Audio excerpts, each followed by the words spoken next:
আমরা সার্বিকভাবেই আপনাদেরকে এই দিয়াবাড়ি যে বিমান দুর্ঘটনা হয়েছে সেই বিষয়ে তথ্য জানিয়ে যাচ্ছি।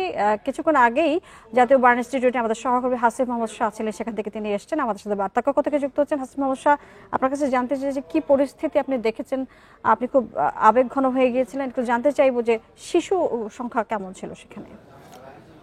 মৌমিতা, আজকে বার্ন ইনস্টিটিউটের যে পরিবেশ আসলে এতটাই ভারী যে সেটা আসলে সাধারণ কোনো মানুষের পক্ষে নেওয়া সম্ভব নয়। ওখানে মানে যে আহাজারি, সেটা আসলে সেই আহাজারির কথা মানে ভাষায় প্রকাশ করা যাবে না। আমরা যেটা দেখতে পেয়েছি যে সেখানে 60 জনের মতো বার্ন ইনস্টিটিউটে ভর্তি হয়েছে, আর বাকি 10 জন ভর্তি হয়েছিলেন ঢাকা মেডিকেলে, মোট 70 জনের মতো। আমরা দুপুরের দিকে প্রথমবার যখন কথা বলেছিলাম, সাইদুর রহমান, উনি প্রধান উপদেষ্টা স্বাস্থ্য বিষয়ক বিশেষ সহকারী, উনি যে প্রথমে যখন আমাদেরকে ব্রিফিং করেন উনি বলেছিলেন বার্ন ইনস্টিটিউটের যে ধারণ ক্ষমতা ওনারা প্রাথমিকভাবে ঠিক করেছেন সেটা হলো 60 জন, এবং পরবর্তীতে ঢাকা মেডিকেলে প্রায় 15 জনের মতো মানে যারা আহত তাদেরকে চিকিৎসা সেবা দিতে পারবেন।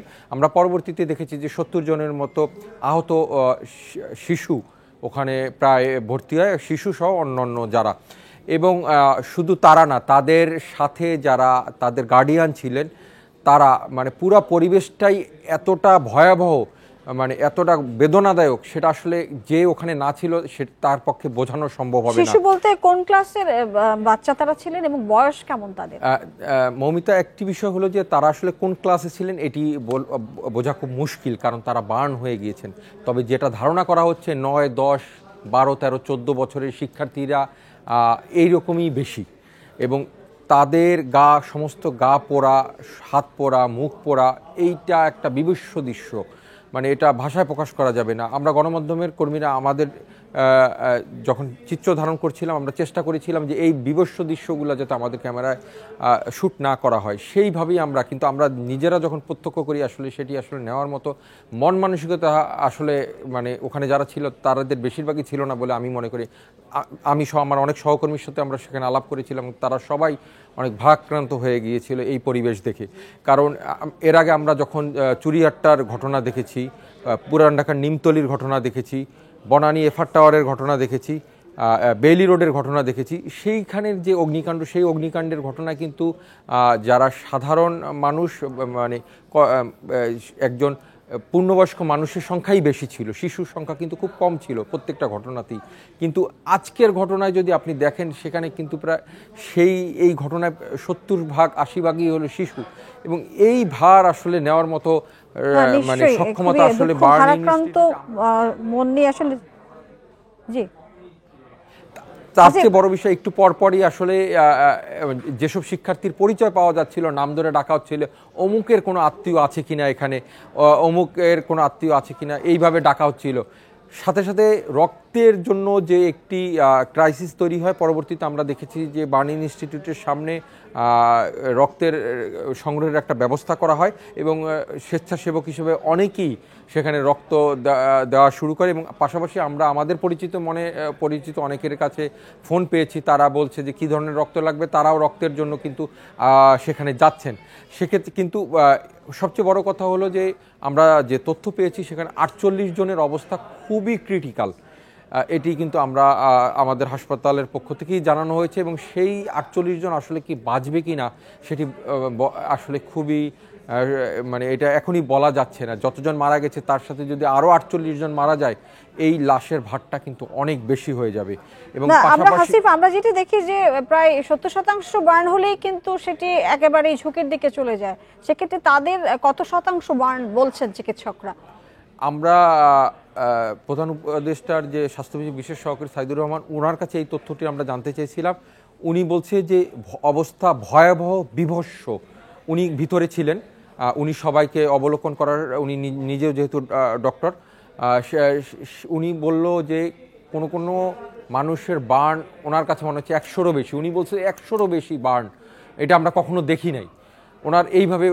এবং 80, 90, 100 এটা হলো যে একদম কমন একটি বার্ন, উনি যেটা আমাদের গণমাধ্যমের কাছে, এবং আপনি নিজেও হয়তো ওনার বক্তব্য শুনেছেন বা যারা শুনেছেন, এবং উনি যেভাবে মানে এই ভয়াবহ পরিস্থিতি মানে বর্ণনা করছিলেন, এই পরিস্থিতি ভিতরে কিন্তু তার চেয়েও ভয়াবহ। আমরা আরেকটি বিষয় জানতে চেয়েছিলাম যে এই ভয়াবহ পরিস্থিতি চিকিৎসা সেবা দেওয়ার ক্ষেত্রে বার্ন ইনস্টিটিউটের মানে যে কর্মী সংখ্যা, ডাক্তার, তাদের কোনো সংকট আছে কিনা। উনি বলছেন যে বার্ন ইনস্টিটিউট এবং এর তৎসংলগ্ন যেসব কর্মচারী, ডাক্তার থেকে শুরু করে অন্যান্য যারা সেবা দেওয়ার, তাদের সবাইকে এই মুহূর্তে ঢাকা মেডিকেল এবং বার্ন ইনস্টিটিউটে নিয়ে আসা হয়েছে এবং সর্বোচ্চ চেষ্টা করছেন যে এই যে কোমলমতি শিশু শিক্ষার্থী যারা রয়েছেন তারা সহ যারা রয়েছেন সবাইকে আসলে চিকিৎসা দিয়ে বাঁচিয়ে তোলার। কিন্তু এর আগের যে ঘটনাগুলো আপনি জানেন যে বার্নে যখন শরীর পুড়ে যায়, তার চেয়ে যখন এই শরীরটা, কাঁচা শরীরটা যখন টানা শুরু করে তখন কিন্তু মানে মানুষের মৃত্যুটা বেশি হয়, কারণ ওই ধকলটা মানুষ নিতে পারে না। সেক্ষেত্রে এই আমরা দেখি যে অতীতের অভিজ্ঞতা হাসিব, যে শ্বাসনালী পুড়ে গেলে সেক্ষেত্রে আসলে বাঁচার সম্ভাবনা খুবই কম থাকে। এই ধরনের শ্বাসনালী পুড়েছে এরকম সংখ্যা আসলে কেমন? মমিতা, এই বিষয়টা আমি আসলে নিশ্চিত করে আপনাকে বলতে পারছি না, কিন্তু একটা মানুষের যদি 80 ভাগ, 90 ভাগ, 100 ভাগ যদি পুড়ে যায় তাহলে তার শ্বাসনালী থাকার সম্ভাবনা কিন্তু আসলে থাকে না।